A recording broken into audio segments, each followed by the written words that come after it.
சில பைத்தியக்காரங்களாம் சொல்லுவாங்க, வெளிநாட்டில் இருக்கவங்கலாம் இண்டஸ்ட்ரீஸ் தான் பெருசாக இருக்கும், விவசாயம் பண்ணால் பிச்சை தான் எடுக்கணும் அப்படின்னு சொல்லுவாங்க. இந்த பைத்தியக்காரங்களுக்கு இந்த ஒரு வீடியோ போதும்னு நினைக்கிறேன். இந்த ஒரு வீடியோ பாருங்கள். ஜப்பான் ஒரு நாடு, அந்த நாடு நீர் மேலாண்மை திட்டத்துக்கு என்ன மாதிரி பண்ணியிருக்காங்கன்னு பாருங்கள். ஒரு மிகப்பெரிய ஒரு அணை, அண்டர் கிரவுண்ட் அணைன்னு சொல்லிக்கலாம், அந்த அளவுக்கு உருவாக்கியிருக்காங்க. வெள்ளக்காலங்களில் இந்த வெள்ளம் வர்ற நீரை இந்த சைடு தேக்கி வச்சு அதை குடிநீருக்கும் விவசாயத்துக்கும் பயன்படுத்துகிற மாதிரி கொண்டு வச்சுருக்காங்க.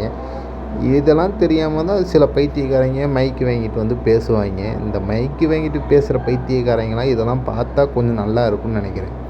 இந்த வாய்க்கு வந்த மாதிரிலாம் பேசக்கூடாதுல்ல.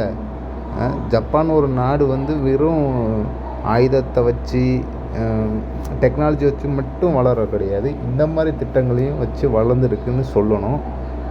வாய்க்கு வந்த மாதிரி அடிச்சு விடக்கூடாது. சும்மா விவசாயம் பண்ணால் இப்படி போயிடும் அப்படி போயிடணும்.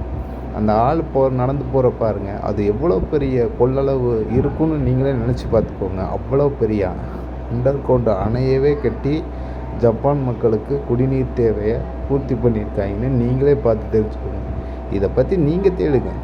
இந்த மாதிரி பைத்தியக்காரங்க மஞ்சள் டிஷர்ட்டை போட்டு பைத்தியக்காரங்க மாதிரி பேசுவாங்க. மழை காலத்தில் எவ்வளோ பெரிய உதவி பண்ணுதுன்னு அங்கே போய் வந்தாலும் தெரியும். இங்கே இருந்துட்டு ஒரு 4 ரூமுக்குள்ளே உட்காந்துட்டு பேசுகிறவங்கள புரியாது. வெள்ளைக்காரன் எது பண்ணாலும் ஒரு இது மாதிரி தான் பண்ணுவான். ஆனால் இவங்க இருக்காங்க காசு வாங்கிக்கிட்டு என்ன வேணால் பேசக்கூடிய பைத்தியக்காரங்க. அங்கே போய் வாழ்ந்ததும் தெரியும் அந்த மக்கள் எப்படி வாழ்கிறாங்கன்னு. இங்கே உட்காந்துட்டு பேசலாம், 1008 கதைகளை சொல்லலாம், சொல்லி மக்களுக்கு தேவையில்லாத செய்வான். ஆனால் அங்கே இருக்க திட்டத்தை எப்படி சிறந்த திட்டமாக உருவாக்கியிருக்காங்கன்னு அங்கே போய் வாழ்ந்ததும் தெரியும். இந்த மாதிரி பைத்தியத்தெல்லாம் நம்பாதீங்க, தெரிஞ்சுக்கோங்க, தேடுங்க.